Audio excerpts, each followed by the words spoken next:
Welcome to the Squared Circle Jerks podcast. I am Mike. He is Byron. I have a special announcement. Oh, what's that? It goes a little something like that. I have this little hand gesture that every time I'm introducing you, I always do, and it's never on camera. I have no idea. I have no idea why I do it. That's fantastic. Keep doing it.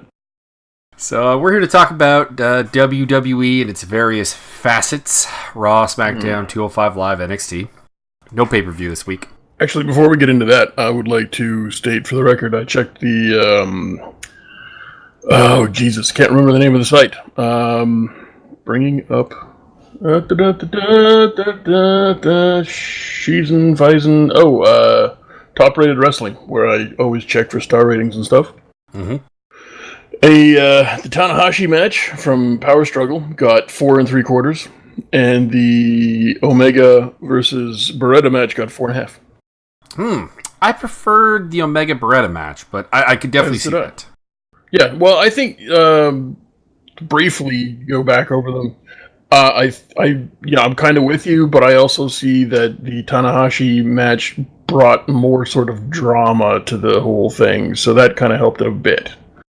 True. I mean, I suppose the Omega match suffers from the fact that I know. Well, I mean, the results of both matches had actually been spoiled for me. But well, because I knew about the Jericho and the Switchblade thing. Yeah, no. But the other thing is, you never really buy Trent Beretta winning the title off of Omega at this time. So that does hurt the match. They decided to make a monster push or your boy, whereas the Black Tiger Mask has pulled some strings. Whereas you could theoretically see Tanahashi dropping the belt to Kota Ibushi. Yeah. Also, on not strictly WWE news, every major title in the world except 2 are held currently by Americans for some reason.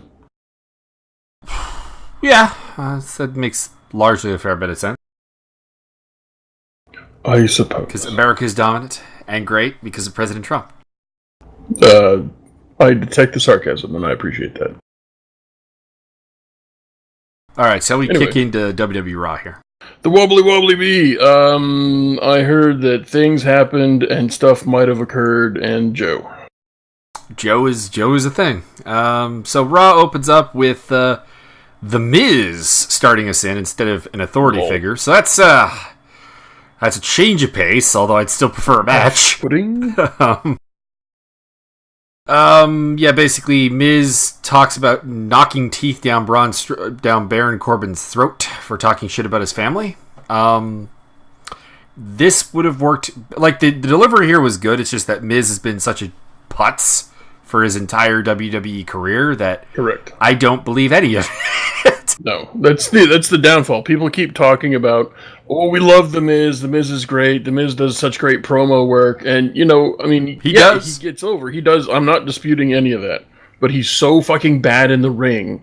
And he's so fucking clueless that nothing he says and no amount of charisma will ever get him over with me. Because I don't believe he's ever going to wrestle correctly, and I don't believe he's ever going to say something that I can believe. My problem with him is a little bit different. It's not that he can't wrestle, because I've gotten into wrestlers who really can't wrestle. My problem is that the way he's been booked his entire career is he's not a badass. Like, he has a bunch of title reigns and whatever, but they're all from outside interference, cheap wins, that kind of thing. Basically, he's Jinder Mahal with several more years added on. Like, if you can imagine a decade of Jinder Mahal. Yeah, that's why I can't take him seriously. Like, he doesn't. Yeah. He's like, even if he suddenly learned how, like, if you locked him in a room with Daniel Bryan for like a year and had Daniel Bryan teach him how to wrestle, you would probably get a fairly good wrestler. I still wouldn't buy him because it's the damage is done. Like, you can't fix that you can't fix that level of years of booking. It's not even his fault as much as it is the booking's fault. Kurt Angle comes out to be the guest on Miz TV. Kurt starts going on about how he supports Miz because he represents Raw. And then Miz, he doesn't support Kurt though. It reminds him that if he loses, he's going to get fired. And then Miz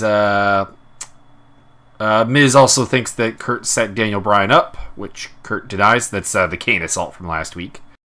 Nice. And things get heated as Miz blames Kurt for the attack on the Miztourage, and we're getting Miz versus Braun Strowman tonight. Well, that's terrible booking.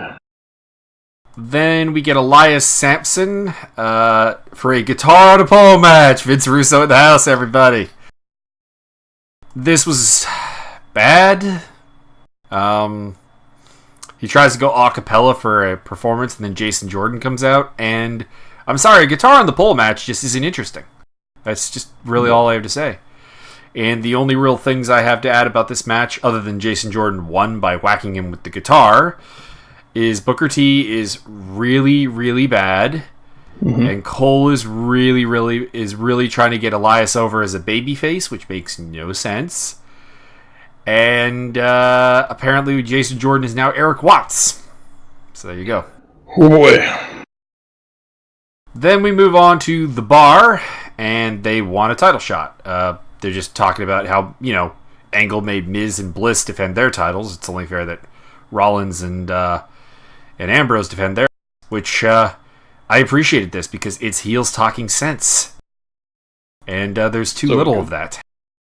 So they get their wish, although I should say I was getting some odd technical glitches watching the show because they cut away from this way too early and we never actually see Kurt agree to make the match, but the announcers start talking about it and I'm like, I guess we have a match? Asuka squashed Stacey Coates, Asuka Lock. Captain Fox adds her to the Raw women's team with fucked up audio still.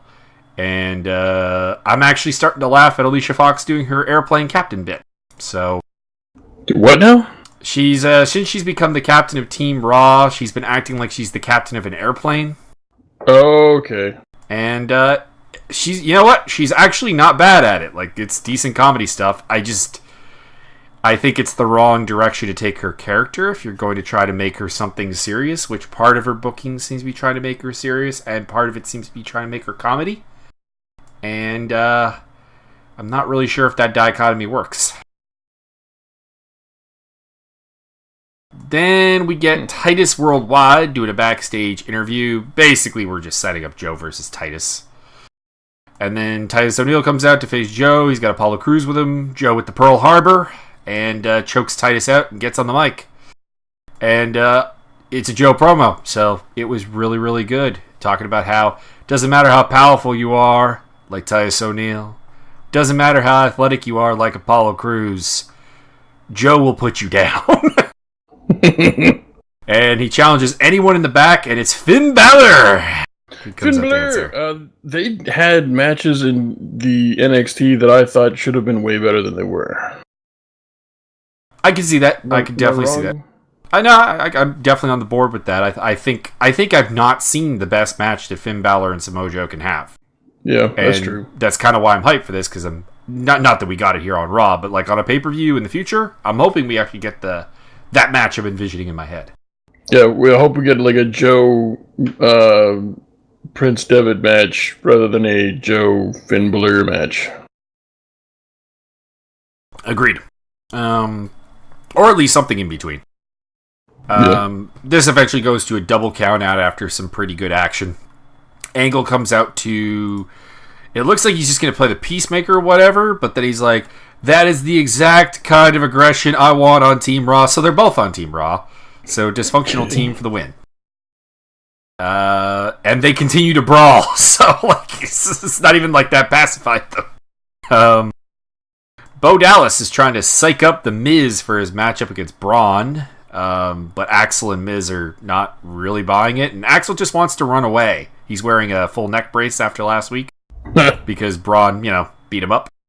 And he starts giving the defeats, and this is when Miz gets fired up and like just doesn't even say anything, just looking at Axel with this like, you piece of shit coward look on his face.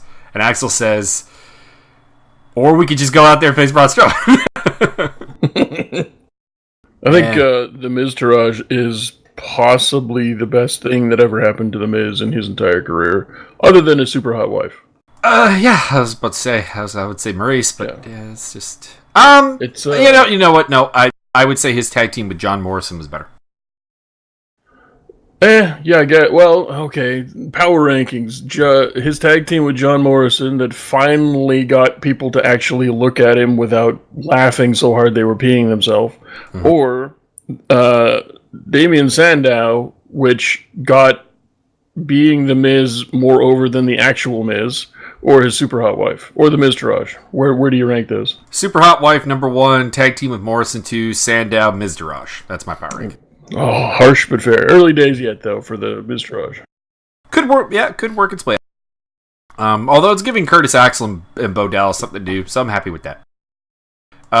Kurt Angle adds Jason Jordan to Team Raw, so that's the team. Which, coming into tonight, Braun Strowman was already on it along with Kurt Angle, so Balor, Joe, and Jordan round off the team. Nepotism, I like it. Yeah, Booker T was going on about that. Yeah, well... Then we have a Bayley and Banks backstage promo. Pretty good babyface promo from Bayley, being Bayley. And they're both confident that they will be on Team Raw because who else is really going to get at it? This leads to a tag team match with Alicia Fox and Nia Jax versus the two. Weird entrances here. Let me know if you've ever seen this before. So, Nia Jax comes out first, then Bayley and Banks, then Fox. So the tag team partners were split up on their entrances. I do seem to recall that happening a couple of different times, but I cannot remember who it was. I do remember it though. It definitely happened, and my brain definitely went, this is gonna get awkward because due to booking and storyline and things, the two in the middle should really just be beating the absolute donkey nostrils off of the first person out, but I cannot remember who it was. I guess it kind of works if you send the two faces out in between, because their faces are not supposed to take advantage of that kind of thing. Plus, they're kind of trying to prove that they belong on Team Raw, so they probably want to actually beat Fox and Jax in a clean match. Yeah. Bayley is super over in the UK. That was really what I took from this match. And the commentary finally bothered to reference the elephant in the room with Survivor Series that Corey Graves works for both SmackDown and Raw. So they're finally doing something with that. Hooray! Jax is improving as a heel interactions with the crowd, and the match is pretty serviceable, with Banks tapping out Alicia Fox with the Banks statement. And then this is after Bayley and Jax had kind of spilled to the outside and we're out of the match. A very emotional Fox does a great job with a promo about how she needs and wants Banks on her team. So that's the 4th member of Team Raw. She had added Asuka earlier in the night, and she has Jax from prior times. And no Bayley so far. They teased a little bit of tension maybe between Banks and Bayley, which I'm assuming will eventually lead to a feud. So I'm assuming Bayley's going to get left off the team. So here becomes the question is, who do they put on the team in the place of Bayley? The newly returning Yolanda Lays. Well, my thought is probably it'll be Mickie James.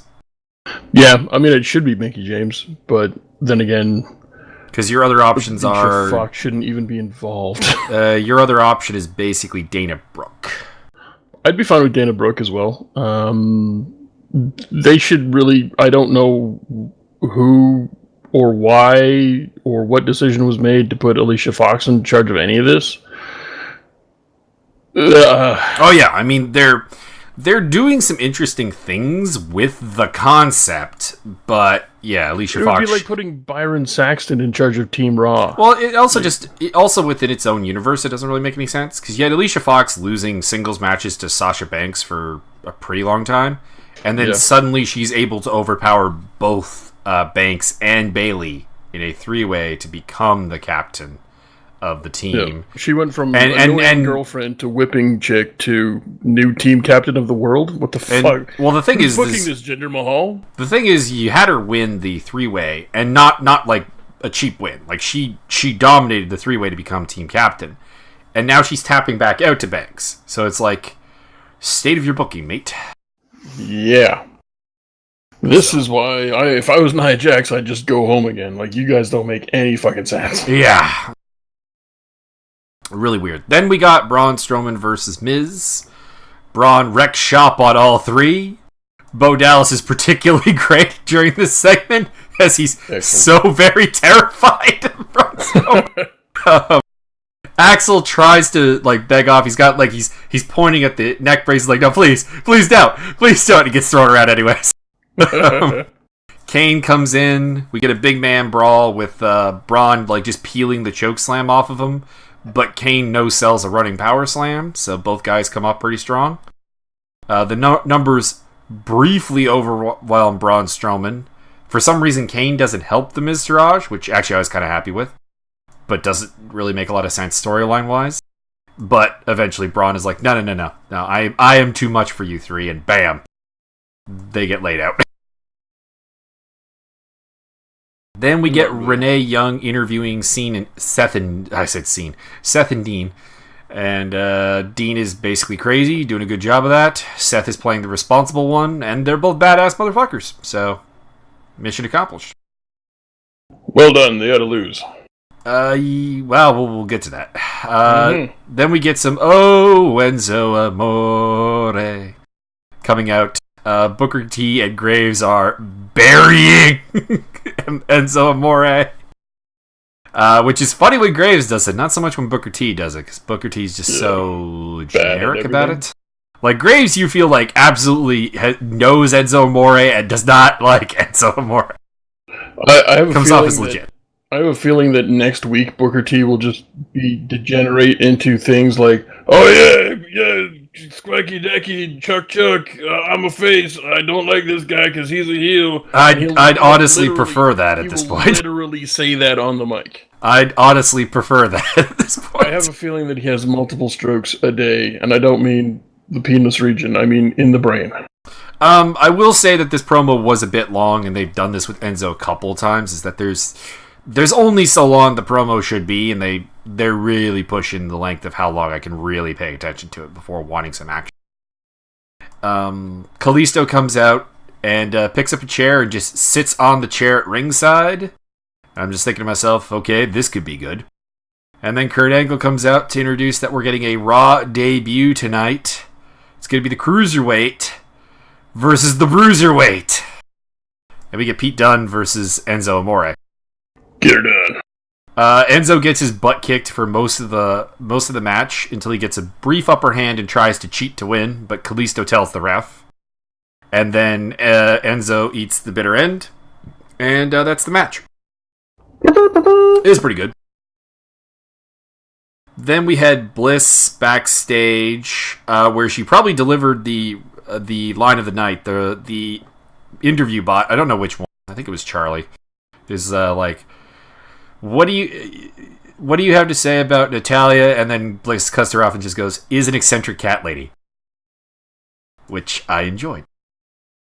Bliss says she doesn't run. Charlie tells her she did run away from the invaders. And Bliss then goes on to tell how she will run circles around Natty, and Natty was never the champ when Bliss was on SmackDown. So she went from I don't run to I do run, which wasn't great. And we finish off with the Shield versus the Bar. This is apparently the Bar's last chance to win the titles while the Shield are champions. Which I missed that in the announcement because, again, technical difficulties I think robbed us of the actual announcement. Then Graves starts talking about how he's neutral, and they're saying that he's like Switzerland, and he then responds and says, so I'm like Cesaro. And that made Graves the biggest face on the current announce team. And we get a serviceable match. It's okay. But then we get Under Siege Part 2 as the New Day is here. The locker room clears out. New Day doesn't really do anything. But in the commotion, Sheamus kicks Rollins in the face and pins him. So Sheamus and Cesaro, the Bar, are your new tag team champions. And they're going to face the Usos at Survivor Series. Hooray. Mind you, that might be in doubt now when we get onto SmackDown. So, I would overall give Raw thumbs in the middle. There was nothing. It is the bar. There was nothing terrible about it. There was nothing that I regretted watching, except for Booker T. But I'm just kind of willing to accept that at this point. Which doesn't mean I don't want to change. I'm just not expecting any better from him, is all. And I mean, there was nothing that you really need to see, but just nothing bad, but nothing exceptionally good. And then we move on to SmackDown, where AJ Styles comes out to hype the title match. Or I don't think he came out. I think he just gave a video interview, pre-recorded promo, pardon me. And then Shane McMahon comes out to basically congratulate the New Day. New Day come out. They didn't mean to cost the Shield their titles. It's just a side effect. The rumor, of course, with this is that Roman Reigns is now cleared to work Survivor Series, so we're probably going to get a 6-man between the New Day and the Shield. Yeah, it's kind of weird because they were saying there's no fucking way he's going to be ready because he's basically way too sick, and then he might be for Survivor Series, but he's not going to be in ring shape. He's going to be he would have been sick for weeks. There's no way you just put him right in the ring. Well, if you do a 6-man, he's all right. He's better. He's going to work it. No problem. Yeah, I think what it'll be is he'll work a very limited match. Kind of. If you weren't around for a lot of the Shield 6-man, but the Shield 6-men went basically like this. Ambrose and Rollins work most of the match. Reigns comes in to hit a 3-man powerbomb and a spear and wins the match. So we'll probably get that. So typical Roman Reigns match overall then. I would say that he's gotten better, actually. He's like, I don't have a problem with Roman Reigns' matches. I just have a problem with his overall story arc. Yeah, they book him bad every single time they can. Mm-hmm. Sami Zayn and Kevin Owens come out.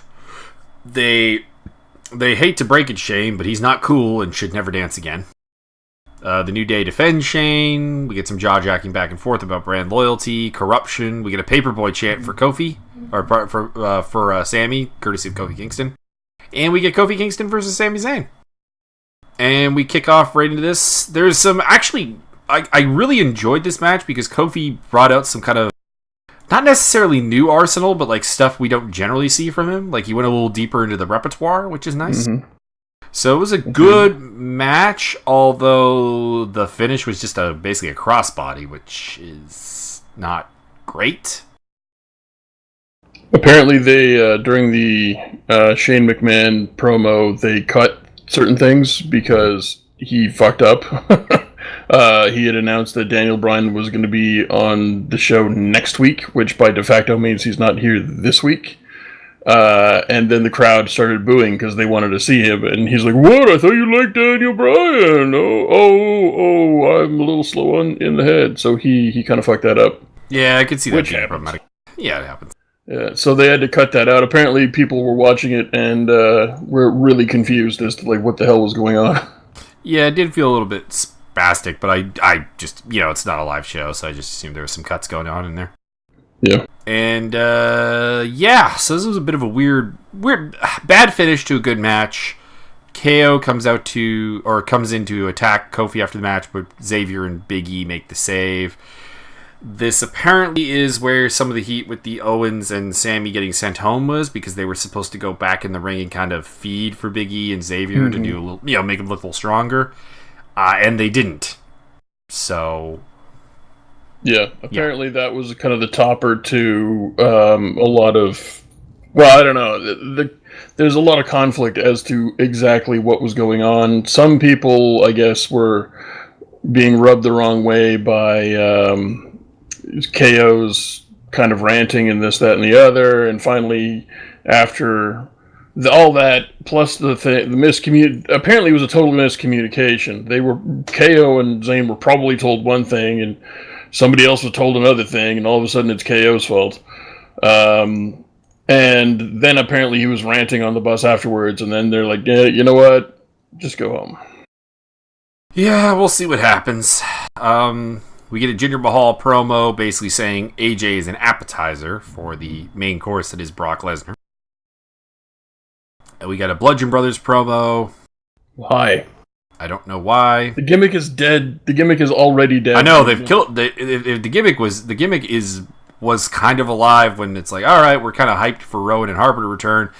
Now we've had like 2 months of promos, and now it's dead. Yep. Then we get Rusev versus Orton. My notes here basically say this is stupid because Orton's already on the team and Rusev's trying to qualify for the team. What the hell? Mm-hmm. We get a long rendition of Rusev Day from Aiden English, and of course Randy Orton goes over. Then we have Ellsworth outside the women's locker room because we're getting a battle of the sexes tonight between Ellsworth and Becky Lynch. I heard that was actually good. It was pretty good. I'll get more into detail of that in a second, but Tamina comes out and Ellsworth asks Tamina, can you go get Carmella for me? And she's like, fine. But Becky comes out instead. We get some rather cliche men greater than women stuff from Ellsworth, so generic, but it's boring. Okay. Generic, but it's okay. Then we get Ellsworth versus Becky Lynch in the ring. And my only problem with this is we have Ellsworth being the misogynistic man, and I'm not even going to go into like the fact that he's like barely larger than Becky Lynch, and actually I think smaller than Tamina, and that he's really shouldn't be the guy doing this. But he really shouldn't be the guy doing this considering how he's been booked lately, which is he's been on a leash barking like a dog at Carmella's command. Yeah, he's Carmella's bitch. You don't get to talk shit when you're somebody's bitch. I mean, if you're a man's bitch, sure, but nope. You can't be like, well, like he even has a line in here where he's like, I just let Carmella wrestle because it makes her happy. She's, it's not actually a thing I approve of. I'm like, she was wrestling when you met her. She saved you. She made you what you are. This is the last turn this gimmick should have actually taken. Yeah. But we get a ladies' lumberjack match where Becky and Ellsworth actually have some fun, some serious yet comedic spots. Some low blows coming into play, with atomic drop and also kicking the rope into his balls. Pretty good. Ellsworth eventually gets reduced to trying to run away, but the ladies cut him off. He gets on his knees, kisses Becky's hand, shakes her, gives her a hug, and then gets disarmed and beaten. And nice. Then he even eats a super kick from Carmella. So I guess they're not a thing anymore, and this was a well done man versus woman spot. But the story of it made no sense. Yeah, and that's typical double. What are they called again? The wobbly bee? Wobbly. The Romulans? The Romulans. We transitioned to Shane being backstage with Charlotte, only for Cat Lady Natty to butt in. She goes on this delusional thing about how she's like, she would be happy to take Charlotte's place on the team, defend the title against Bliss, and then also be in the Survivor Series elimination match. But what we're really getting is we're getting Natty Neidhart versus Charlotte Flair for the title. I'm fine with that. That's what I wanted in the first place. Yeah. And Natty has a line here about how many chances does she get? And I felt like Shane needs to ask, well, until you actually beat her and don't get disqualified. That's how that should have gone. Gable and Benjamin versus the Usos. This is where it gets a little weird. We get a pretty decent Uso promo to start off with, and then it's a sneak attack, but it's not a Pearl Harbor. They attack face to face, so it's just before the match starts. Then we get a little bit of a match, not much of one. Gable sneaks around the ring and chop blocks one of the Usos in the knee, and I thought this was a pretty decent spot because he escapes under the ring. It's actually one I haven't seen in a while, so nice. That is good. But it appears that this was somewhat of a botch because the Uso does not get up and is still on the ring floor on the floor as the lights go down, and apparently had to be carried to the back. So this was supposed to be a worked knee injury, and I think it ended up being a real injury. That could be. Particularly, I think this is the case because Benjamin clearly didn't know how to react in the ring. Like, even the commentator's like, well, shouldn't Benjamin go outside and get the Uso and roll him in because they can't win by a count out? And, yeah. So, this probably just went wrong, and I'm going to give WWE a pass.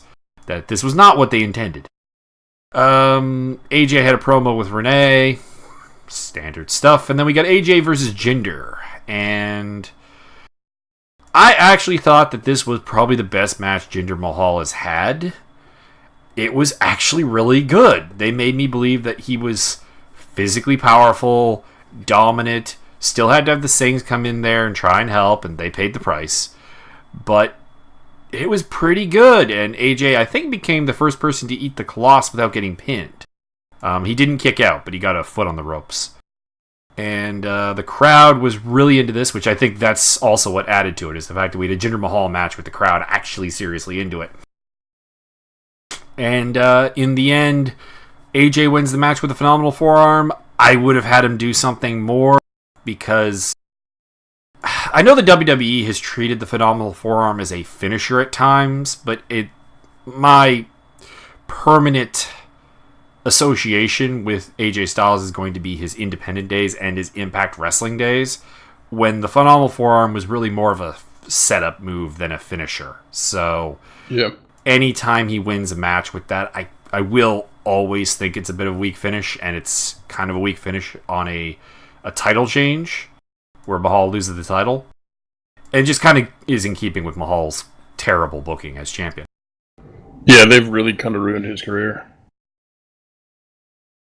Not that I think his career was going tremendous places, but yeah. No, but at least he would have had a consistent. He would have had a consistent story arc. This is like, okay, congratulations, you are now the champion. Holy shit, you win all these matches. Only nobody buys it at all because, well, I mean, let's face it, you're not that good in the ring, and well, let's also face the fact that you always win by cheating or distraction, and let's go ahead and face the fact that you may have lost all your matches as a jobber, but at least you got to stand on your own 2 feet, and now we've proven to the world that you can't draw any money. You've driven viewers away.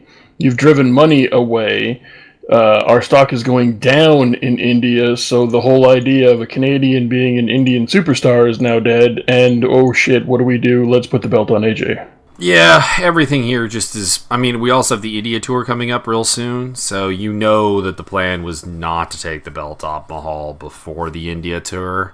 Yeah. And which probably means they're going to put it back on him once they're done with Survivor Series. Which makes AJ look really weak and stupid. Yeah, Good I know. job, book it all around, idiots. So, yeah. So if they do that, we're going to wind up with... We're going to wind up with ruining Jinder and... Not ruining AJ, because it's recoverable, but seriously damaging AJ. That's a big speed bump. Yeah. So, yeah. As much as I actually enjoyed the match, all of the booking here makes no sense. Yeah. Then we go on to 205. Would you like to take us through here, sir? 205 will goes west. Or east, depending on where you're at. Well, we opened up with a Raw recap, which, I mean... Seriously, you don't need to... I think you're honestly wasting 3 hours of your life every week. You just need to tune in for like the first 30 seconds of 205 Live and you get everything. Everything being Enzo, which is the entirety of Raw. Yeah. So, there you go. And then we open the show with a show, which is the new... I don't know if this is going to be a permanent thing, but if it is, it's kind of interesting, and I have a problem with it, even though I kind of like it. We have the Zoe show, which is kind of like Raw is Jericho, or what's that guy? No. Oh, maybe that is it. Oh, I keep forgetting he even exists. So we open up with the Zoe show, and right away the crowd is just garbage. The crowd for this whole show was just not good at all, unless Tyler Bate was doing something. And every time they try to do the boring chant on Enzo, he danced through it, and the chant immediately died. It was so great to watch. It was fantastic. It was a weirdly stereotypical heel by the numbers promo from Enzo for the first bit, which I didn't really understand. I think maybe somebody told him to go out there and do it, a certain way because they were in a certain place, and it just didn't work. With a shitty crowd and typical stereotypical stuff that they've seen a million times, it did not work. He even brought up Pete Dunne, and they can't even chant for him correctly. Like, there wasn't a Pete Dunne chant. There was it was like 4 different sections were trying to chant Bruiserweight, but only 3 people in each section were trying, and they were all off time from each other. It was fucking horrible. Which is kind of weird because for SmackDown and Raw, the crowd was actually pretty good. And I noted that on 205 Live. Yeah, and I was going to ask, because I'm going to try not to say so much because apparently I've been doing that a lot.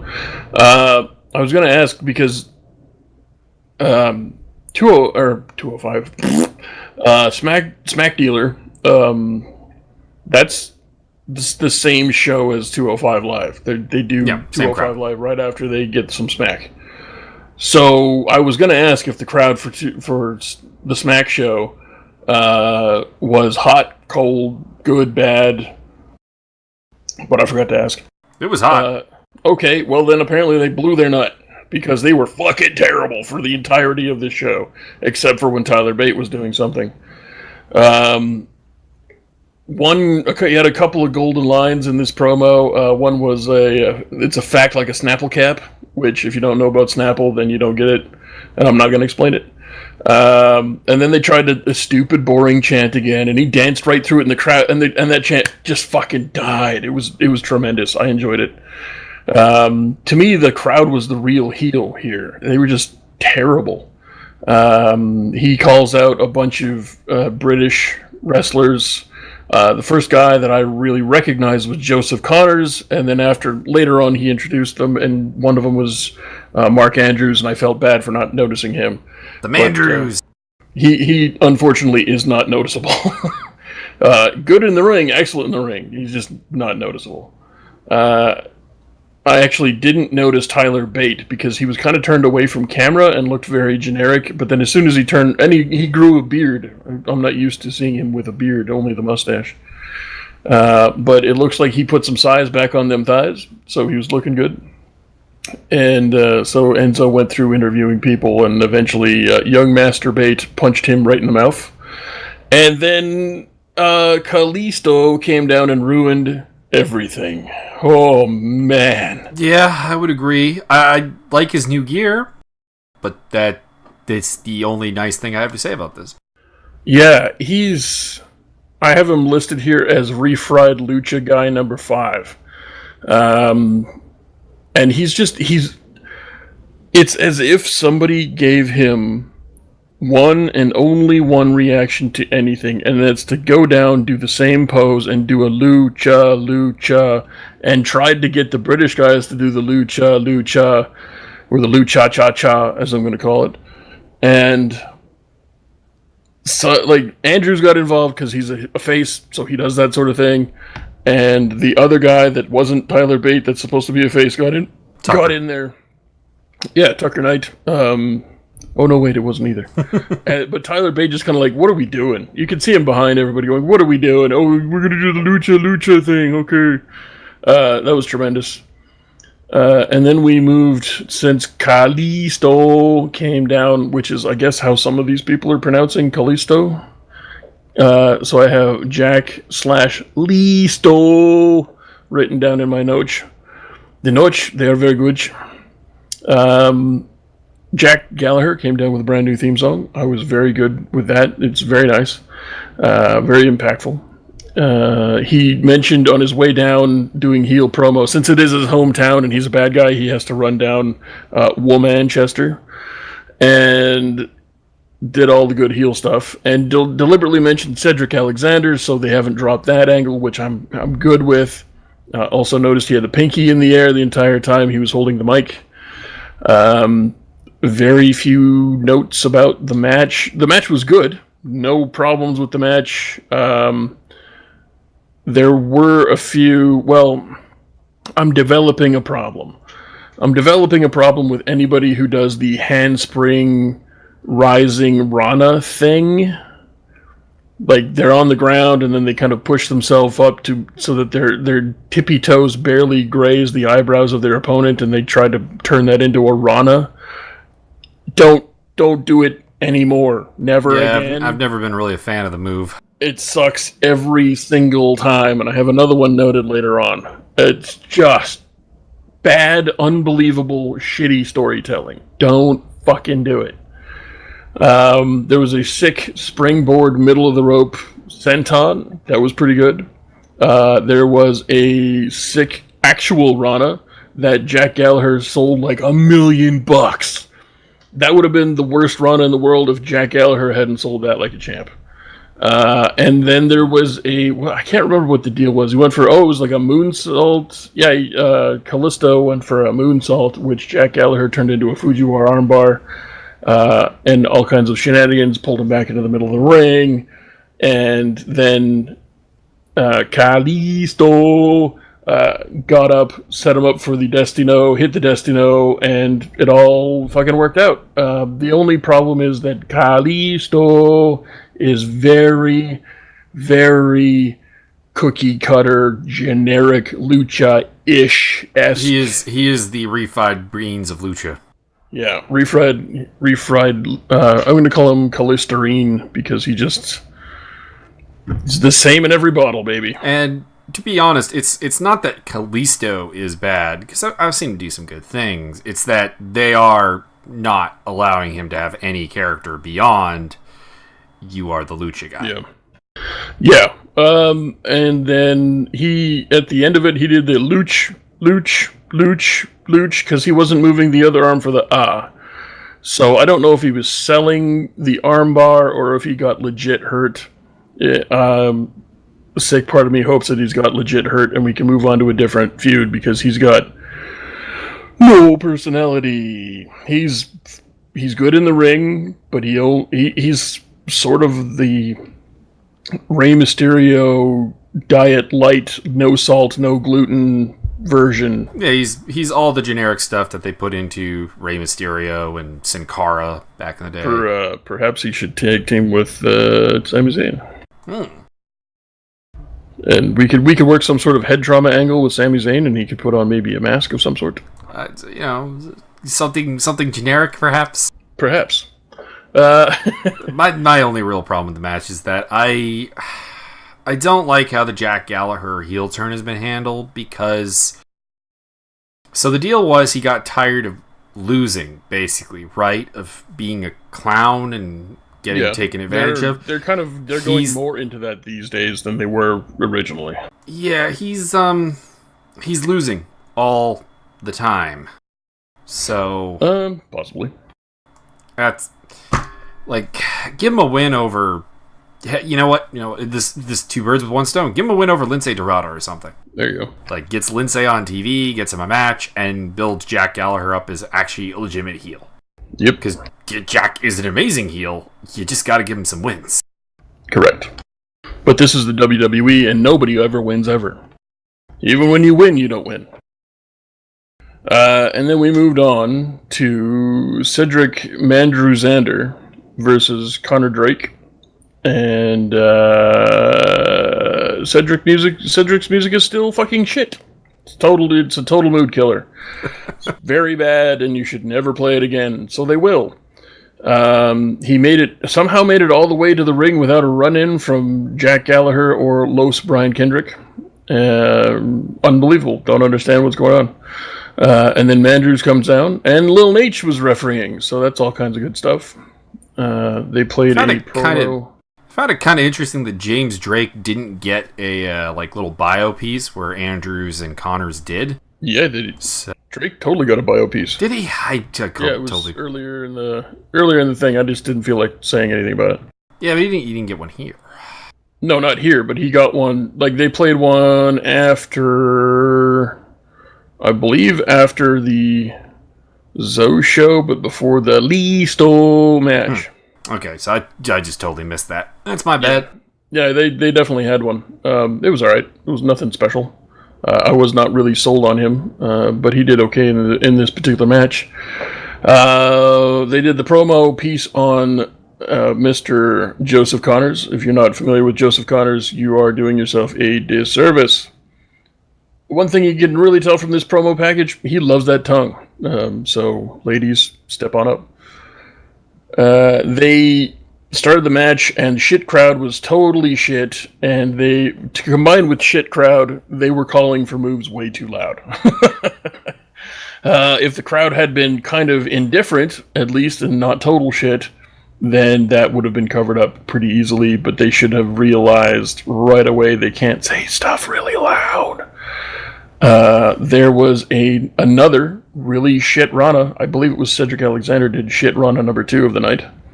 Mm-hmm. It was the handspring back Rana, which, just get your tippy toes somewhere in the vicinity of the above shoulders region of your opponent and then pretend you've done a Rana. Just fucking don't, okay? Do like a handspring back axe kick or something. Or, well, not axe kick, but like I don't know, handspring back Pele or something. Do something that's not sucky. There was a sick double team flippy spot with Mandrews and Cedric, and there was a sick distraction tag shot to the head, which was very good. We had, I believe it was Drake went outside onto the apron and tagged Connors, and Connors made like he was going to go in, and Lil Nate was like, "No, you can't do that. What the fuck's wrong with you?" And then Drake went right back in and smashed Andrews in the head, and then actually legit tagged Connors in. So that was some stuff you don't get to see because apparently WWE doesn't hire professionals or something. Well, they hire professionals and then don't let them do professional shit. Yeah. There was a really good breakup spot later afterwards from Cedric Alexander when they went for the pin on Mandrews. And it was really great because he got right back out of the ring very athletically, threw both hands up in the air and started shaking his head at Lil Nate. Like, I didn't do it. I don't know what you're doing. I didn't do it. I don't remember exactly what the finish was, but it was a good match overall. And my note here says it's almost as if they let talent do somewhat talented things. The finish was basically a blind tag spot where Alexander gets blind tagged by Andrews and takes out the heels, and then Andrews hits a shooting star press on Connors for the 3. Oh yeah, and right, because I remember he moved Connors out of the way, so Mandrews actually landed on his knees. So that was, Cedric being bad Rana guy again, I guess. I don't know what the fuck. Well, I think he thought that Andrews would. I think he misjudged how well Andrews would get the distance. Was what it was. Well, it wasn't that he moved him further or closer to the corner. He moved him actually horizontally. Mm-hmm. He actually pulled Connors towards the ropes, whereas Andrews already had it scouted, so he didn't have to move or do anything. And Connors is a fucking professional. They know how to do the spot. Yep. But it was weird. Like, at first I thought Cedric was holding him down. And then I'm like, no, he's moved. No, oh, fuck. And then Mandrews basically landed right on Connor's knees, and then they just went home anyway, even though Cedric kind of botched that shit. Yeah. And then they played the exact same Tyler Bate promo they play every 5 months when they finally troll him out, cart him out to wrestle again. It's not quite twice a year. It's a little bit more than twice a year, but it's still only a little bit more than twice a year. Whereas this guy should... Listen, just fold this fictitious British division into 205 Live and make 205 Live 2 hours and cut the Zoe show. That was my only problem with the Zoe show, is it's going to eat up wrestling time. As if they don't have enough time.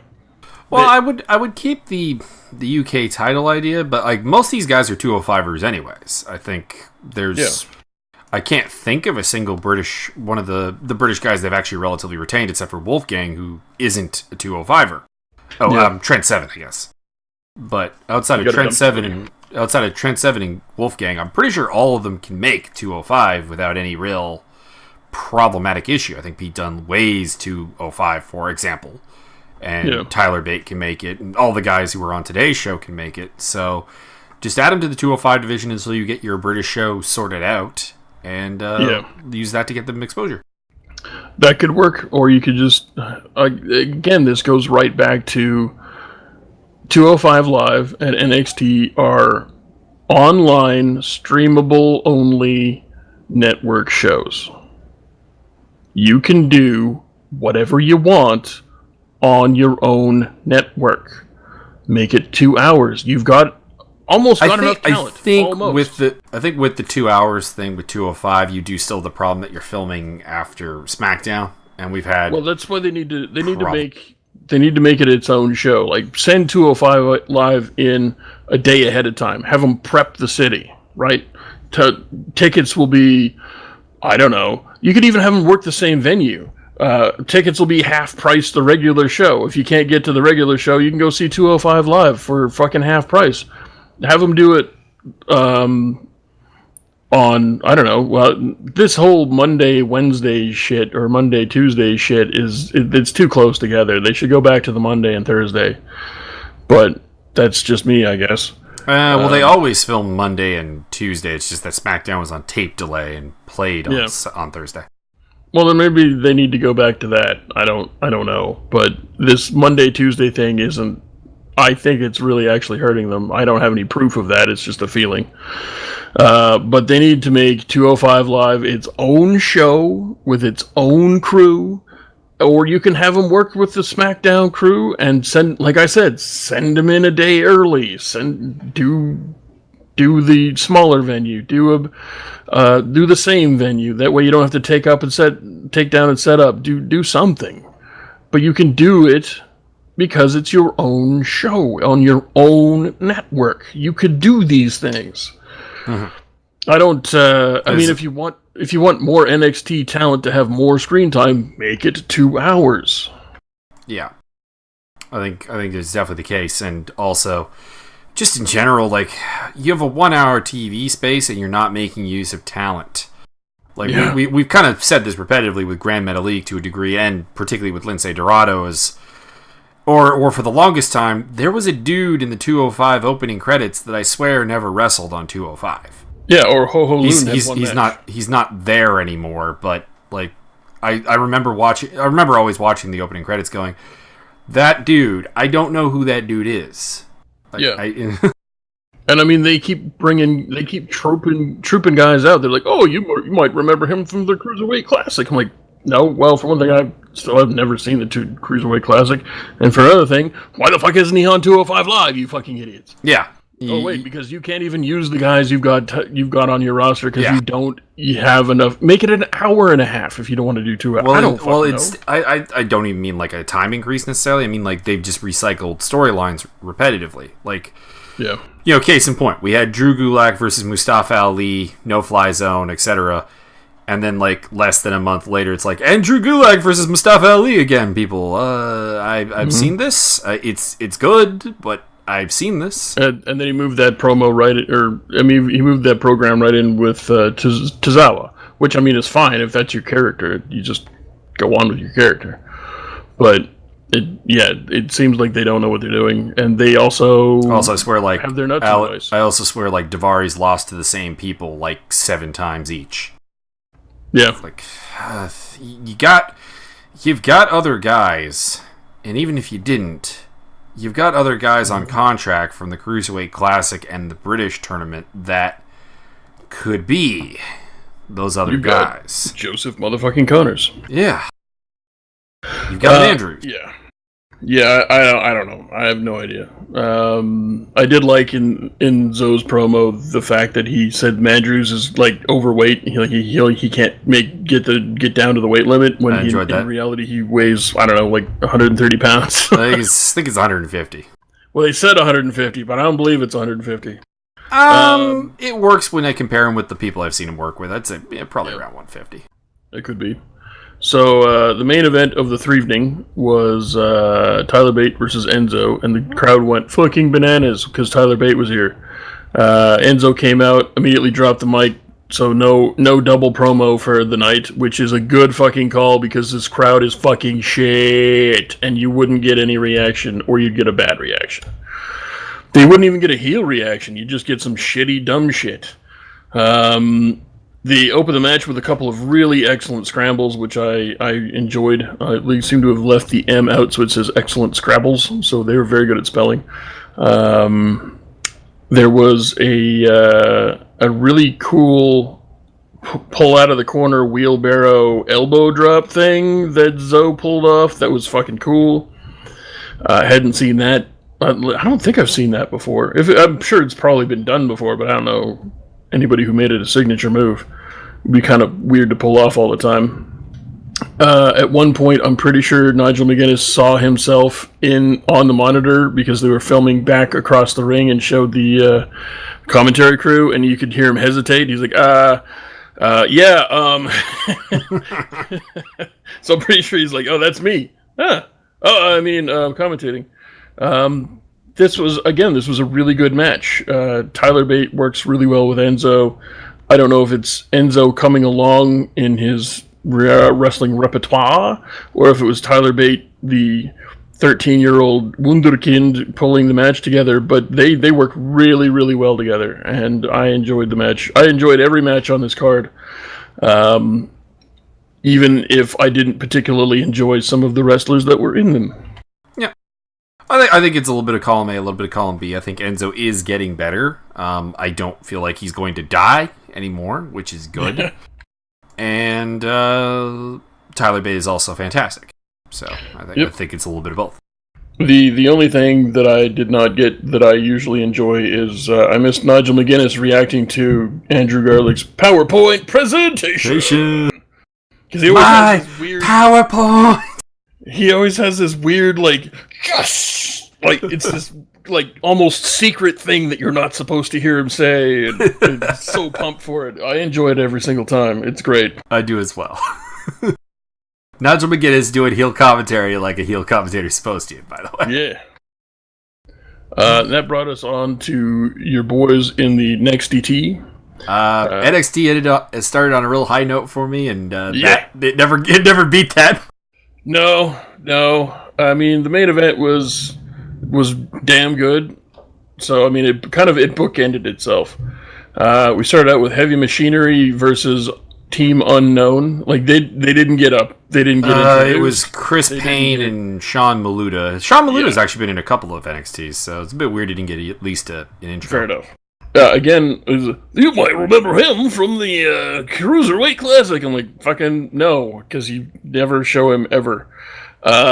We had Heavy Machinery versus Team Who Cares, and we got a solid worm at a dozer, worm into an elbow drop, and then Tucker Knight follows that up with a theatrical off the ropes lion salt elbow drop type thing. It wasn't a moonsault, but it was. I have a note here. Someone call Jericho and see if he is owed money. This was just a good squash match. I'm not really sure about the new theatrics they're doing. They were dancing around and prancing around a bit, and it doesn't really work for their character. I mean, they're likable heels because they're a bit goofy, but I don't know. I think it works for them when they're doing a squash match. I wouldn't want to see them doing it against, Authors of Pain, for example, or yeah, that's true. Even something like Moss and Sabatelli. But I'm fine with Jobber 1 and Jobber 2. Let's have a little fun with it. Let's be a little kooky. Yeah, that's I don't know. It was new, and I didn't really enjoy it, but I can get into it. I just need it to be a little less goofy. We had the gruesome twosome come down to the ring. You're missing the Ember Moon promo. I skipped it. It was garbage. It was garbage, but that was a hot interview bot she had. That is correct. Also, Ember Moon kind of shot the interview bot kind of a look, and, am I wrong about that look, possibly? I didn't notice it. I'm going to go back and watch it again now. I noticed it was right away. First thing, she kind of shot her a bit of a look, and there seemed to be some chemistry going on there. But it was not enough for me. I don't like Ember Moon's promos. I don't either, no. It's not one of her... She has a very unique look. Yeah. She's very athletic in the ring, although there are things missing from her ring ability. Like the ability to not die. That would be it. Kind of a little bit of the female Enzo there, but yeah, she I enjoy watching her in the ring. And it's not that she's not good at promos, but she's very good at conveying sympathy and kind of a realism, like a real person is really talking to you right now, sort of a deal. Mm-hmm. And I think they should limit her promos to maximize the impact of that sincerity. Not because she can't do them, but because it's kind of incongruous to the whole, I'm a mysterious, her name is Ember Moon. She's supposed to be this mysterious, ethereal ass kicker. She's got the whole kind of collar contact thing going, kind of demonic in a way. Yeah, she's like almost a superheroine. And it just doesn't jive with the sincerity and the kind of down-to-earth realism of the promos. It doesn't fucking work. So I think they just need to separate the two for like extended periods of time. And so we get back to the gruesome twosome coming down to the ring, and my note here says, seriously, these two are less attractive every single week. I don't know how they do it. I still find him physically attractive, although Billie Kay, I don't like her face. The body I'm good with. Yeah. I don't know. They just kind of there's every time they come out, there's another kind of weird aspect of their features that I like and see how people would find them attractive, but I do not. I mean, the thing is that they're not Stacy Keibler, Tori Wilson. Levels of hotness. I'm wondering how much of this is me just being psychologically repulsed because they're bad at their job. No, because their job is a thing I like. Like before I developed any kind of opinion on them as wrestlers, because I got to see them come up, before I got to see them come up green, and I was just like, oh, they're green, fine, they'll get better, whatever. But I did always think, why are they pushing them as like the really, really hot chicks of NXT? Because there are more attractive girls. They're not Stacy Keibler, Trish Stratus, they're not even Liv Morgan. Liv Morgan's hotter than them. It's like, or Mandy Rose, who looks like a young Trish Stratus. Like these are more attractive ladies, and I'm like, okay. And then I, read up on them, and I'm like, they have extensive wrestling backgrounds. They're not that green. They should be better than they are. They're not that attractive, and I find their promos, like, they're not heel promos. I'm just annoyed. I want to see them die. They're like a bitchy little girl at the mall that you want to push into a garbage can. They're not. Yeah. They're irritating as fuck. They're not. They don't make me hate them. They just they make me want them to go away. Yeah. It's go away heel heat. And this is nothing against them as like people. I don't know them. Yeah. They could be perfectly nice girls, but the characters on TV are not good wrestlers, not particularly attractive, not good on the mic. I don't know why I'm supposed to care. I just don't. But anyway, to the match itself, they did a very smart thing by having, is it Billie Kay that was wrestling? Billie Kay wrestling. Okay, so Billie Kay was wrestling. I seriously can't tell them apart, even though they look completely different. They don't make enough impression on me that I need to remember individual names. That's how go away they are. They did a very smart thing in giving her a move I haven't seen her do before, but they got her to do the cutthroat torture rack, which I thought was a good move because it stops her from moving and fucking things up. And then they followed that right up by having her fuck up a corner bomb in almost the worst possible way, because she tried to do it without any impact. Which means she came up really fucking short. Which means Kairi Sane almost goddamn died because she almost put her throat into a turnbuckle. It was really close to being really dangerous, and they're really bad in the ring, and I really don't need to see them wrestle or talk ever again. Really, really at this point, okay? If you're going to have her almost cripple your new star, that's maybe a line in the sand you got to draw. Kairi Sane had been taking kind of a beating for the first part of this match, pointlessly. It works because Billie Kay is much larger than her, though. Yeah, I guess. And then Kairi Sane hit the ropes and came at her with like a charging. Like it's unfair to just call this a spear. She kind of like kamikaze speared her, and of course Billie Kay didn't want to take any abuse because she's soft. And she kind of half dodged it, which means that Kairi Sane's shoulder collided with her hip because Billie Kay was like, I don't want to take the spear. And then I started marking out huge because Kairi Sane hit the sliding D, and I have right here in my notes, Tanaka lives in all caps. And yeah, because Tanaka's one of her trainers. Yeah, I was unaware. Anyway, and then she hit the back fist of the future, which I marked out. I thought I was marking out a lot at that point. And then she hit back fist of the future, and I marked out even more. And then she did her completely world-destroying sick elbow from hell and won the match. And so the end of the match was very good. The beginning of the match was okay, and the middle of the match was fucking dangerous, and these people should be fucking fired, for fuck's sake. Yeah, pretty much. Jesus.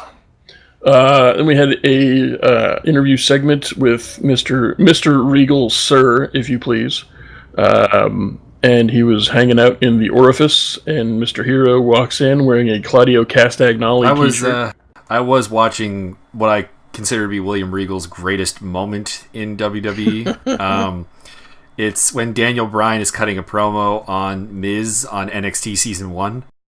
And he's like, I am better than you, Miz. You know this, CM Punk. You know this, William Regal. And CM Punk and William Regal like have a non-verbal conversation about it. It's pretty good. CM Punk like holds up his hands like very far apart, and Regal's just nodding. As if to say, yes, by a lot. I should probably track that down, or you should track it down for me.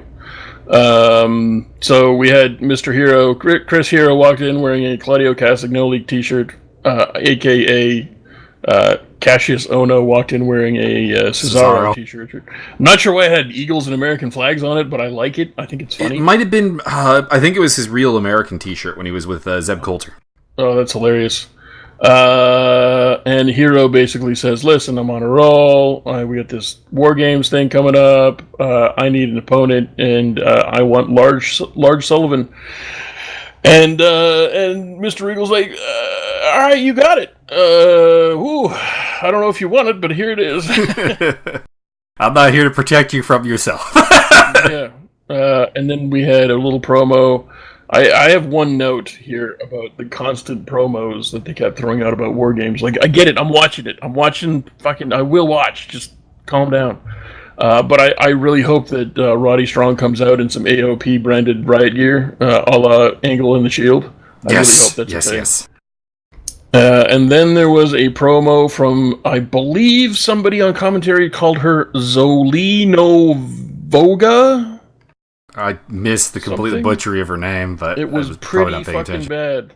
Anyway, I skipped it.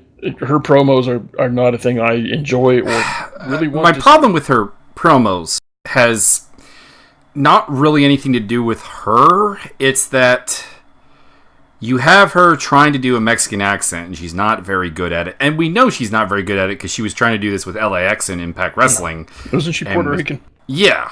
She's from New York, and she's Puerto Rican. New Yorker Rican?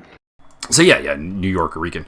And it's, she's not good at this, so I don't know why you're trying to do this. Also, she's not a bad wrestler. Like, she is far better than the Gruesome Twosome, for example. Well, so why is she just... I've never had training. Why is she just not wrestling? Like, why did you bring this girl in whose strength has never really been on the mic? Like, she's not a girl who I ever thought, we'll turn her into a manager. Like, she's hot enough to be a valet or whatever. Do the Summer Rae thing like she did with Fandango. But she's not good enough on the mic to be a manager, and she's pretty good in the ring. And you're clearly starved for, like, actual talent in the female division in the ring. Because you have a ton of green girls, courtesy of the Mae Young Classic, and a couple other people coming up. And this is forcing you. I'm going to assume forcing you to use people like Billie Kay and Peyton Royce, who are not safe to work with, and we've gone through all the reasons we don't like them. Why the heck is she just not there as a wrestler? I don't know. Also, like, Andrade Cien Almost is still so clearly checked out. Why is he in your main event? Not a clue. And this whole storyline doesn't make any sense because she's making claims that don't make any sense. She's like, I wouldn't be as successful as I am if I told you my strategy. Successful? How are you successful? I've only seen you work with Andrade Cien Almost, and you've not taken him to gold yet. Like, you're not Paul Heyman. That is correct. She is, she's not as attractive. Heck, at this point, you're not even, Armando Alejandro Estrada. Hey, do not bring the holy name of Armando Alejandro Estrada into this. So, I mean, that's the problem. Is you could do an A+ job with this promo, and it would still be ruined by the storyline leading into it and the content. Yep. So, it's not Zelina Vega's fault. I actually rather like her. I think she's a pretty decent wrestler. I think she's a very attractive lady. I think there's a lot of things you could do with her. I just think that they're not remotely using her correctly in any way, shape, or form. And I don't know why you would push Andrade Cien Almost to the main event of NXT when you know that he's not checked in. He's just not. So, yep. I don't know why you would reward that. I don't have a clue. And like I said, I skipped it, so I don't care. Next up, we had a match between the Velveteen Rabbit and Cheesy Bananarama or something. And my only note here is I'm not really sure what that was. That's it. I have my notes here says, well, that was a squash. I like the Death Valley Bomb, but that's kind of really all I really cared for here.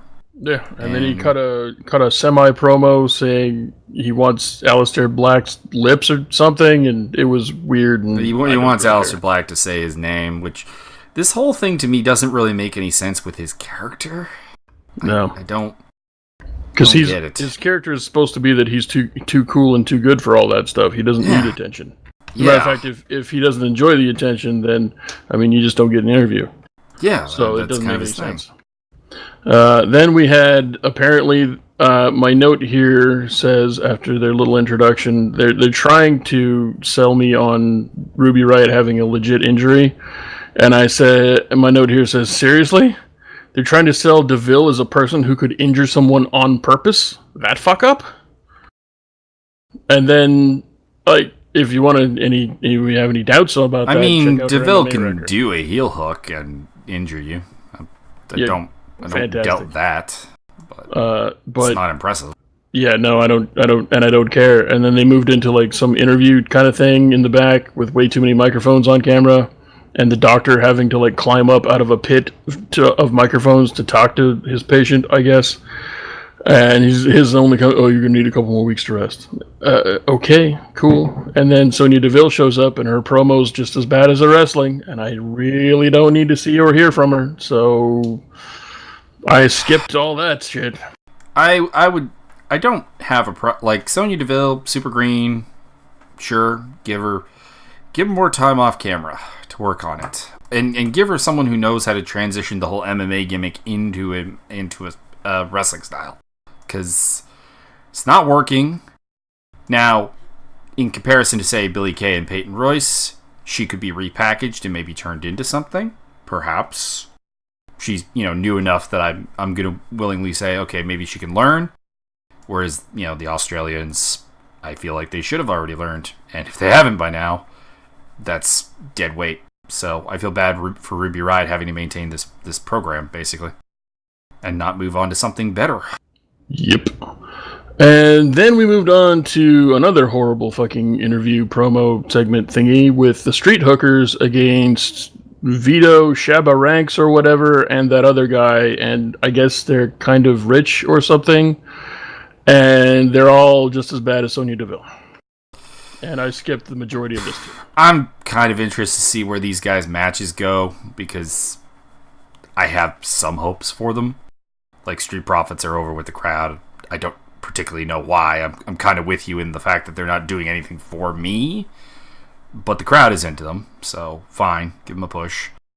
And Moss and Sabatelli have enough athletic upside that I'm intrigued to see what they can do, but yeah, the promos have not been good. No, they're very, very bad because the white guys are just like, we're rich, but we're rich, and we're rich with rich things, and my suit costs $9.50, whereas you can only have a food stamp, ha ha ha ha. You wear fake gold, ha ha ha. And the streetwalkers are just kind of like, yo man, we like party and stuff, and we are... They are tremendously generic cutouts of what they're supposed to be. We are, air quotes, ballers, yo. They're fucking bad. Would you guys, go back to the 70s and dig up some stereotypes? What the shit? Yeah, they really are pretty much stereotypes of, young, rich men, and then, basically street ballers.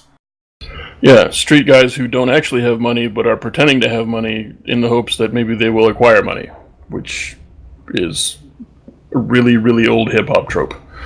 And then we had our main event of the evening, which is Roddy Strong versus Alexander Cole. Is that what his name? Adam Cole, baby!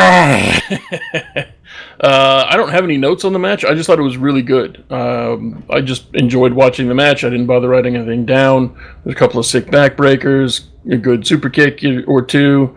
It was all going to come crashing to a halt when Strong hit the the top rope or middle rope Uranagi backbreaker onto the top turnbuckle. Jesus, that was disgustingly awesome. Mm-hmm. And then mucho interference from everybody involved in the War Games match. And yeah, so, the match itself was really, really good. I knew there was going to be interference, so, my enjoyment of the match overall kind of decreased because it's very predictable. But other than that, the match itself was, like I said, really, really good. It's predictable in a way that it kind of has to happen, though. I would have honestly been kind of let down if we didn't get interference in the match, in a way, just from a storyline standpoint. The only note I had really was that this is your standard Roderick Strong and Adam Cole match, and with both of them getting their signature stuff off. And that's really good because they're very, very good. And just set them out there and let them work. Honestly, that's all you have to do with Roddy Strong and Adam Cole. Yeah, just give them time in the ring and don't fucking overbook the match. So, good start, good finish, not so good in the middle. Didn't really have anything positive to say about the middle other than Kairi Sane when she's on offense is great. Yep. And when she's selling, it's great. It's just Billie Kay is so unbelievable on offense that it doesn't really matter. Yeah, it was when she had to sell things, you can almost see a look on her face like, really? Okay, I guess we'll go with this. Mm-hmm. And, Regal and Cassius Ohno was what it was. It was fine. Good even. Just, quick little promo thing. But yeah, I really enjoyed the Heavy Machinery match. I really enjoyed Adam Cole versus Roddy Strong. And, all the stories are kind of in place heading into TakeOver War Games. So, mission accomplished. I just wish that we could... that we could not be wasting talent. I feel Kairi Sane's being wasted. I feel McIntyre's title reign is somewhat being wasted by having to go into this feud with Andrade Cien Almas. I feel that Ruby Riott is going to be wasted feuding with Sonya Deville. And I would really change how some of these things worked. Also, I'm trying to figure out why, Sonya Deville came up at the same time as Mandy Rose. They were both on that most recent season of Tough Enough. And I've seen Mandy Rose wrestle. I've seen Sonya Deville wrestle. Mandy Rose is a much better wrestler than Sonya Deville. Why is she not on TV, and why is Sonya Deville on TV? I'm assuming she's got to be hurt or something. I would have to assume. But I have not heard that she is. Do we have any other news to talk about? Well, we kind of already talked about Roman Reigns is cleared for Survivor Series, so we're probably going to get Shield versus New Day, which should be fun. And we covered the Kevin Owens and Sami Zayn heat, confusion stuff. Nothing really concrete there. James Storm has left TNA. Yep, Rumor has it he'll be headed to WWE, which I would be, I'm happy to see James Storm get paid. Mm-hmm. Not a massive fan of his, but at this point he's definitely past his best before date, but I'm down to see him work maybe some NXT shows, help some people get over, and do some training. Rockstar Spud should be on 205 Live pretty shortly. That's what I'm hearing. And they just basically have to clear up his visa paperwork. And Hideo Itami is coming to 205 Live. Another reason why they should probably move it to 2 hours, because what are they going to do? Never put Daivari and Mustafa Ali on a card ever again? Because I need to see like on every 2 week basis. I need Hideo Itami versus Akira Tozawa. Just let that run on loop. So yeah, that's gonna be fun, and yeah, it's a reason to increase the time they put on 205 Live. Mm-hmm. And I would hope at some point Hideo Itami gets the 205 belt, because the fact that he has no NXT gold is it's a little sad. Yeah, well, he's been injured the vast majority of the time he's been there. Yeah. But when he's been there since the first injury, they haven't really used him, in my opinion, to his full impact. I would agree. I think that the Oni Lorcan match was his only real outing. No, him versus Roddy. That was good, really good too. I guess him versus Hero as Aleister well, Black. But it wasn't as good. Aleister Black just kicked him in the face like a chump. Hey, no, they had a pretty legit match at the Takeover. I don't remember it. Go back and watch that again then, because your memory requires jogging. It was good. Could be. We were high on it. Yeah, I haven't watched Impact this week, but I'm probably going to do, actually right after this, probably take some time to watch Impact, see if it's any good. If they can do a couple of good shows in a row, we might start reviewing that, because here's the thing. I come off as an Impact hater a lot of the time, but it's because they don't do very good things with the talent they have.